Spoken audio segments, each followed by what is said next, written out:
আমি আলিয়া মাদ্রাসাতে গেছি প্রোগ্রাম করার পরে আমি বাইরে বসে থেকেছি, ঘরে ঢুকেছি। আমি জানি যে ওইও বিপদে পড়বে, আমিও বিপদে পড়বো, কি দরকার? সমস্যা এত তাড়াতাড়ি শেষ হয়ে যাবে তা আমি বুঝতে পারিনি। যখন আমি মূর্তির পাশ দিয়ে হাঁটতাম তখন আমি ভাবতাম এসব মূর্তি কি কেউ ভাঙতে পারবে? সেদিন কি কোনোদিন আসবে যেগুলো মূর্তি ভেঙে দিবে?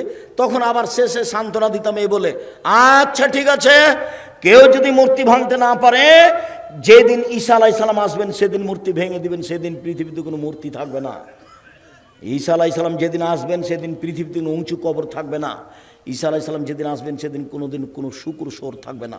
সব শুকুর সোর মেরে ফেলবেন, সব উঁচু কবর ভেঙে ফেলবেন, সব ছবি মূর্তি ভেঙে দিবেন। সেই দিনের অপেক্ষা করছিলাম, দেখি একদিনে মানুষ কীভাবে ভেঙে ফেলে দিল। আমি অবাক হয়ে গেলাম যে আল্লাহ এইভাবে কাজ করেন, একেবারেই অবাক। আল্লাহু আকবার।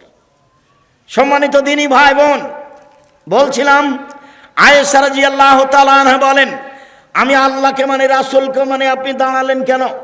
আয়েশা শোনো, যারা ছবি মূর্তি তৈরি করে তাদের কঠিন শাস্তি হবে। আয়েশা শোনো, যারা ছবি মূর্তি তৈরি করে তাদেরকে পিটিয়ে আত্মা দিতে বাধ্য করা হবে।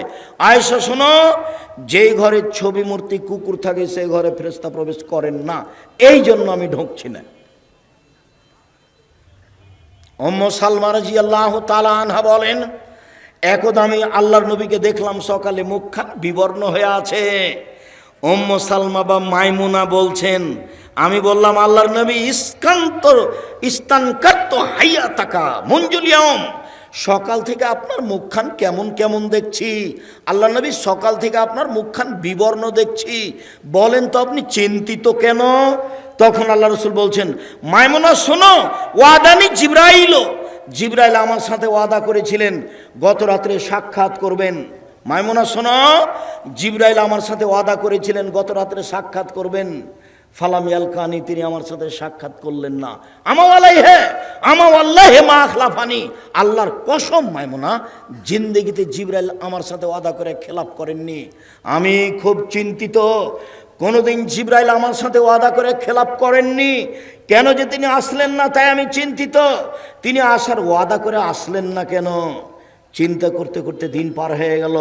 চট করে মনে পড়লো, হরে বিছের নিচে একটা কুকুরের বাচ্চা ছিল। তিনি কুকুরের বাচ্চাটাকে খাটের নিচ থেকে সরিয়ে দিতে আদেশ করলেন। তারপর পানি নিজে হাতে নিয়ে যেখানে কুকুরের বাচ্চাটা শুয়েছিল সেখানে পানি ছিটিয়ে দিলেন।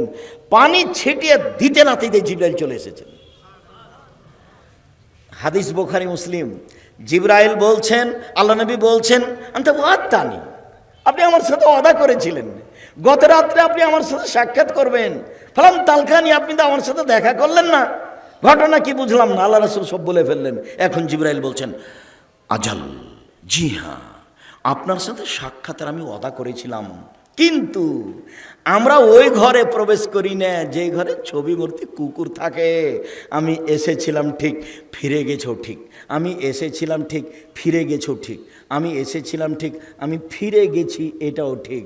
আমি এসেছিলাম, ঢুকতে পারিনি। যেই ঘরে ছবি মূর্তি কুকুর থাকে সেই ঘরে আমি প্রবেশ করি না। একটু আগে আল্লাহর নবী প্রবেশ করলেন না, আর এবার আল্লাহর নবীর ঘরে প্রবেশ করছেন না কে? জিবরাইল আলাইহিস সালাম। এবার একজন সাহাবী আর একজন সাহাবীর ঘরে প্রবেশ করছেন না। এবার কাছাকাছি চলে এসেছি। আপনার ক্লান্ত হওয়ার আগে আমিও ক্লান্ত বোধ মনে করছি। সম্মানিত দিনী ভাই বোন, আব্দুল্লাহ ইবনে সালেম বলছেন, আরাস্তু ফি আহাদে আবি, আমার আব্বার বেঁচে থাকতেই আমি বিবাহ শাদী করলাম, আমার ওয়ালিমার দিন হলো। তো আমার আব্বা জনগণকে দাওয়াত দিলেন, অলিমার দাওয়াত। অলিমার দাওয়াত জনগণকে দিতে হয়। আকিকার দাওয়াতের প্রমাণ নেই। আকিকার সাথে কুরবানির পশুর কোনো সম্পর্ক নেই। কুরবানির পশু হবে দাঁত আছে দেখে, শিং আছে দেখে, খুর আছে দেখে, চোখ আছে দেখে, তাজা মোটা একবারে ঝকঝকে। আর আকিকা 7 দিনের দিন বাপকে দিতে হবে, গোস্তের জন্য নয়, ওর বাপকে দিতে হবে। কানা হোক, ল্যাংড়া হোক, টেরা হোক, ভাঙা হোক, 2 মাসের হোক, 1 মাসের হোক, খালি হলেই হলো। ছেলের জন্য 2টা কানা ন্যাংরা যা হয়, মেয়ের জন্য একটা কানা ন্যাংরা যা হয়, 2 মাস 4 মাস সময় যা পাওয়া যায়, ছাগল ছাগি ভেড়া ভেড়ে দুম্বা দুমি যেটা হোক না কেন, কুরবানির সাথে আকিকার কোনো সম্পর্ক নেই। কুরবানি নেকির কাজ, আকিকা বাপের জিম্মেদারি। কুরবানি নেকির কাজ, আকিকা বাপের জিম্মেদারি। 7 দিনের দিন বাপকে আকিকা দিতে হবে, ছাগল জবে করতে হবে, বাচ্চার মাথা নেড়ে করতে হবে, চুল সম পরিমাণ রূপা দান করতে হবে। 7ম দিনে কুরবানি ছাগল জবে করতে হবে, বাচ্চার নাম রাখতে হবে, মাথা নেড়ে করতে হবে, চুল সম পরিমাণ রূপা দান করতে হবে ফকির মিসকিনকে। এটা বাপের জিম্মেদারি, ভিক্ষা করে করবে, করতেই হবে।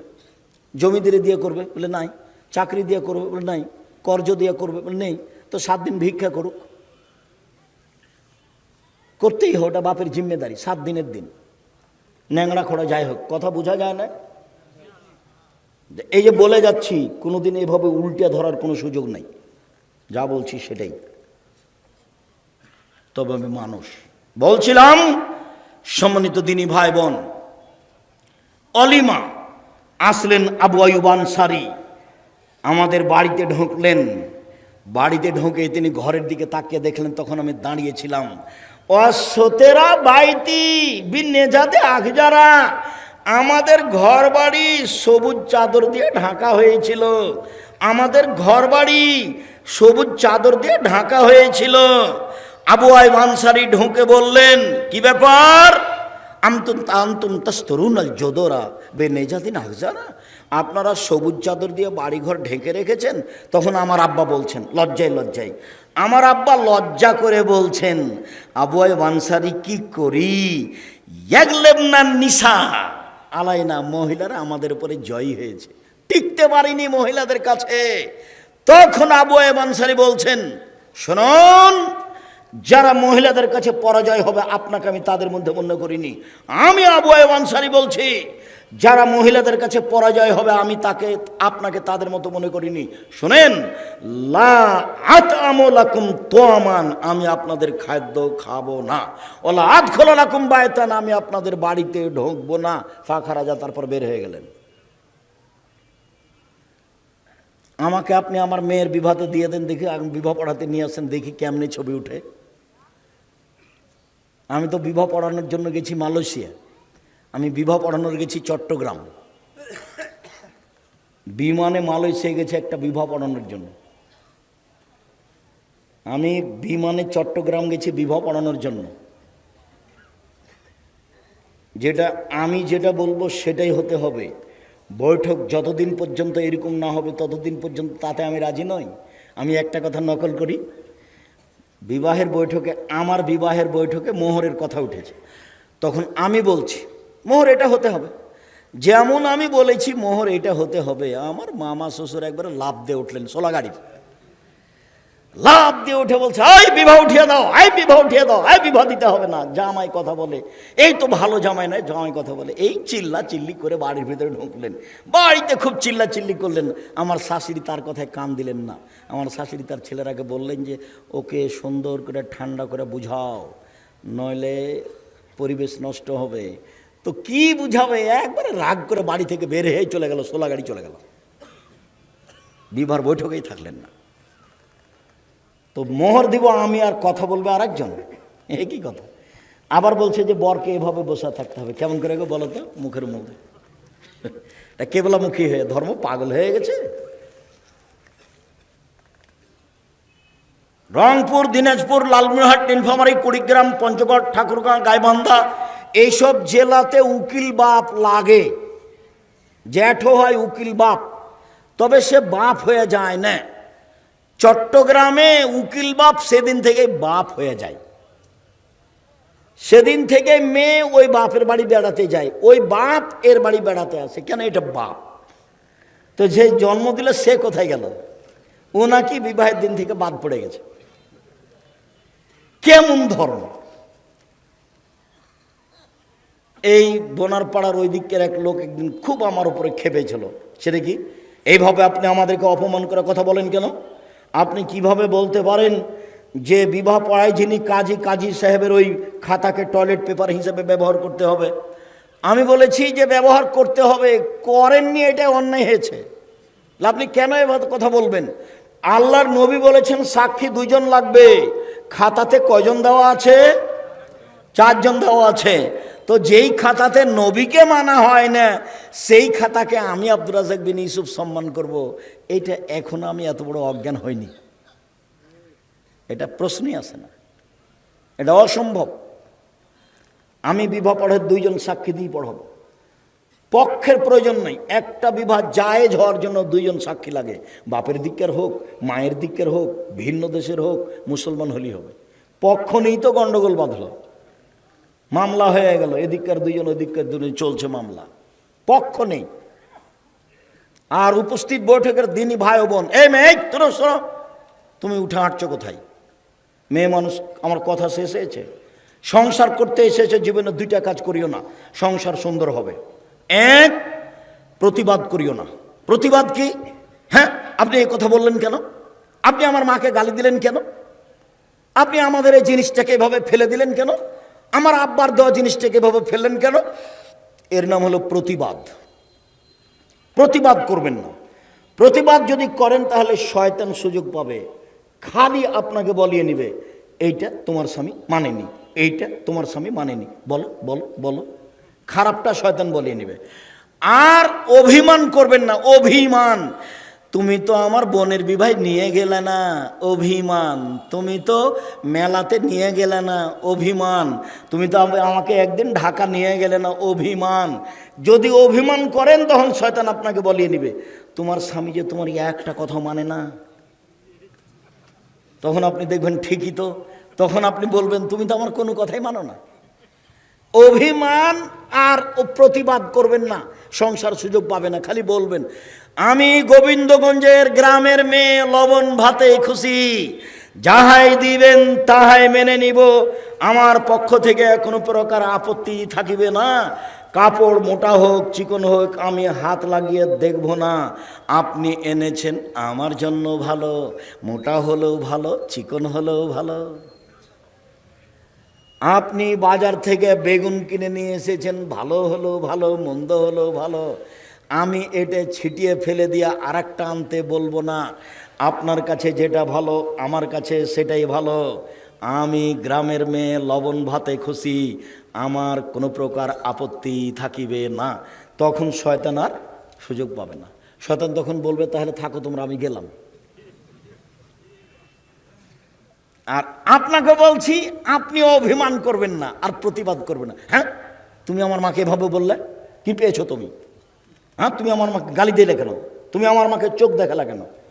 আপনি প্রতিবাদ করবেন না কোনো সময় বউয়ের ওপরে, নাহলে পরিবেশ গরম হবে। একটু পরে এমন ভাবে আপনার স্ত্রী তখন বলবে তোর সাথে থাকবো না, তুই আমাকে তালাক দে, তুই তালাক দে, তালাক দে। আর আপনিও থামতে না পারে বল তোকে 1 তালাক 100 তালাক দিলাম, যা যা যা। তারপর যখন 1 ঘন্টা পার হয়েছে তো আরে ইন্নালিল্লাহ, কাজটা তো ভুলে গেছে, ছেলে তো 3টে, কি করা যায়? হানাফি মানুষ আরও বিপদে পড়েছে। আব্দুর হিসেব কি করা যায়? আমাদের তো সবাই বলছে যে 1 রাতের জন্য বিবাহ দিতে হবে, এখন কি করা যায়? এখন সবাই বলছে তাহলে আব্দুর রাজ্জাক সাহেবের কাছে যাও। তা আমি আপনার কাছে এসেছি, তালাক তো আমি 1 কোটি দিয়েছি। রাগের ভরে ভাই বলতে থেকেছি, খালি মেজাজ, খালি মেজাজ। তো যে অত রাগ করে বউ পালন করা যাবে?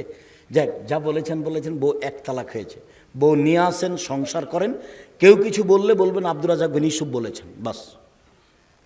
দলিলা দিলে তো গ্রামবাসী মানবে না, গ্রামবাসী বলবে 1 রাতের জন্য বিবাহ দাও, তারপরে কোনো কথা। তো আপনি কিছু না মেনে খালি বলবেন আব্দুর রাজ্জাক বিন ইউসুফ বলেছেন, বাস, আমাদের আর কোনো কথা নেই। তুমি শক্ত হয়ে দাঁড়াবা।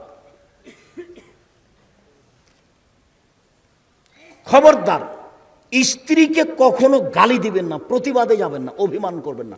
তোমার কাছে এটা বলেছিলাম, তুমি তো এটা করলে না। তোমাকে রাতে একটু পা টিপে দিতে বলেছিলাম, তুমি তো পাটা টিপে দিলে না, তুমি ব্যস্ত থাকলে। অভিমান করতে করতে এক সময় আপনি বলবেন তুমি আমার কোনো দিনই কোনো কাজ করে দাও না। এই পর্যন্ত শয়তান বলাবে। 2টা কাজ কেউ করবেন না সংসারে, প্রতিবাদ নেই, অভিমান নেই। প্রতিবাদ নেই, অভিমান নেই, হিসাব নিকেশ করে চলবেন। আর আপনার স্ত্রীকে বলছি 1 কেজি বেগুন নিয়ে গেছেন, 5টা বেগুন ধরেছে, 5টাই যেন কেটে রান্না না করে। 4টা কেটে রান্না করবে, 1টা রেখে দিবে, ওতে বরকত আছে। একবারই সব শেষ করে খাবে না, সবই যদি শেষ করে খায় তাহলে ও হস্তি নিব, ও সংসার বোঝে না। আলিখতে সাদো ফিনিসফিল আলিখতে সাদো নিসফিল আয়েশা, মধ্যম পন্থায় খরচ করা হচ্ছে অর্ধেক জীবিকা নির্বাহ। খুব খেয়াল করে থাকবেন, চলেন। সম্মানিত দিনী ভাই বোন, রাসূল সাল্লাল্লাহু আলাইহি সাল্লামের যুগের পরের ওমরের কথাটা বলে আলোচনার শেষের দিকে আসি। ওমর রাদিয়াল্লাহু তাআলা সিরিয়া গেলেন। সিরিয়ার জনৈক নেতা, আপনার খ্রিস্টান বড় দাম্ভিক সরকারি নেতা, ওমরকে বললেন যে আপনি আমার বাসায় এসে তাকরেমনি আপনি আমাকে সম্মানিত করবেন। আমি জীবনে বলতে পাবো অর্ধ পৃথিবীর খলিফা, কুশাগর বুদ্ধিজীবী রাজনীতিবিদ ওমর আমার বাড়িতে একদিন দাওয়াত খেয়েছেন। আমি এই গর্ব করার কারণে আপনাকে দাওয়াত দিতে এসেছি। আজীবন আমি বলবো অর্ধ পৃথিবীর খলিফা, কুশাগর বুদ্ধিজীবী রাজনীতিবিদ ওমর আমার বাড়িতে এক সন্ধ্যা খেয়েছে। আপনি চলেন আমার বাড়িতে দাওয়াত নেন আপনার সঙ্গী সাথী সহ। ওমর বললেন, আপনাদের গির্জা ঘরে ছবি মূর্তি আছে, যে ঘরে ছবি মূর্তি থাকে ওমর সে ঘরে প্রবেশ করে না। শিরক বেদাত থেকে বেঁচে থাকুন। 24 ঘন্টার মধ্যে নয়, রাতে বাড়িতে যেন আর কোনো প্রকার ছবি, কার্টুন, কাপড় চোপড় না থাকে। কাপড় চোপড় যা আছে জ্বালিয়ে দিবেন। শোকেজে আপনার কাঁকড়া সহ যত আয়না আছে সব ভেঙে দিবেন। যদি ভেঙে না দিয়ে শোন তাহলে আপনি মুনাফেক, আপনি বক্তব্যের সাথে মুনাফিকি করেছেন, তাতে আমার কিছু আসে যায় না। আপনি ক্ষতিগ্রস্ত হবেন, আপনার ব্যাপার। আর যত কার্টুন পূর্ত কাপড় চোপড় আছে সব রাতে জ্বালিয়ে দিতে হবে। আবার আগামীকালকে নতুন কিনতে হবে, যাতে এ নাই কার্টন নেই, এরকম কাপড় চোপড় কিনতে হবে। ফেরেশতা আপনার ঘরে আসুক, আল্লাহ আপনার প্রতি দয়া করুক, এটা আমি ঐকান্তিকভাবে কামনা করি। আল্লাহ আপনার রুজিতে বরকত দান করুক। আল্লাহ তুমি আমাদেরকে তোমার রাসূলের পদ্ধতিতে চলার তৌফিক দান করো। এই ছেলে থামো। আমার আলোচনার প্রথম কথা, জামিয়া সালাফিয়া ডাঙ্গিপাড়া পবা রাজশাহী, জামিয়া সালাফিয়া হাটাবো বীরহাটাবো রূপগঞ্জ নারায়ণগঞ্জ ঢাকা, জামিয়া সালাফিয়া তেঘরা বিরল দিনাজপুর, জামিয়া সালাফিয়া বরিশাল, এগুলো চলমান প্রতিষ্ঠান। ফর্ম হয় ডিসেম্বরে, ভর্তি পরীক্ষা হয় 1 জানুয়ারি। ফর্ম হয় ডিসেম্বর, পুরো ডিসেম্বরে, ভর্তি পরীক্ষা 1 জানুয়ারি। এটা মনে রাখবেন। আর আবদুল্লাহকে সবাই ভালোবাসি, তার বক্তব্য আমরা সবাই শুনতে চাই। আবদুল্লাহর বইগুলি আছে মিন্নাতুল বারি, ব্যতিক্রম বই, বোখারির ব্যাখ্যা। আর আমি এই অবস্থাতে চেষ্টা করেছি উপদেশ নামে বইটা লিখা, যা বলি সেগুলো কলমে লেখা, অতি প্রায় সব কিছু আছে, ছবি মূর্তি আছে। আর সলাতের উপরে বইটা, নামাজের উপরে বইটা, বিস্তারিত নিয়মকানুন দেওয়া আছে, তাতেও দেওয়া আছে কতটি হাদিস হাত তুলে দোয়া করার, আর কতটি জয়ীফ হাত তুলে দোয়া করার। দোয়ার বইও আছে। সবগুলোই বই নিয়ে যাবেন। শেষ পর্যন্ত যদি কিছুই না নিয়ে যেতে পারেন তাহলে আল ইতেসাম একটা পত্রিকা নিয়ে যাবেন। সম্পাদকীয় হচ্ছে আবদুল্লাহর লেখা। সম্পাদকীয় একটা অবাক ব্যাপার। সম্পাদকীয় আবদুল্লাহর লেখা, আর পত্রিকাতে 50টা প্রশ্নের উত্তর আছে। আর আবদুল্লাহ যে সজলের সাথে বাহাস করেছিল না, ওই যে লন্ডনে যে সজল থাকে, মানে কোরআন শুধু মানতে হবে, হাদিস মানতে হবে না। অনেক দিন পরে হলো আবদুল্লাহ সে বইটা বের করলো, কোরআনের আলোকে হাদিসের অপরিহার্যতা, হাদিস মানতেই হবে। আর ওই বইটা আছে কিনা ওটা মনে হয় নাই, যেটা ওই যে ফিলিস্তিনের বিভিন্ন দেশ সম্পর্কে যেটা লিখেছে। তো শুক্রিয়া, জাজাকুমুল্লাহ খায়ের। অনেকগুলো প্রশ্ন, কিছু 2-1টা উত্তর দিচ্ছি, আপনি একটু বাছাই করেন। আর মোটামুটি এই কথা, 5 ওয়াক্ত সালাত আদায় করবেন, হালাল রুজি খাবেন, আর কোরআন তেলাওয়াত করবেন, আড্ডা পিটবেন না, কোথাও বসে সময় কাটাবেন না। আমার দিনী বোনেরা, স্বামীকে ভালোভাবে মেনে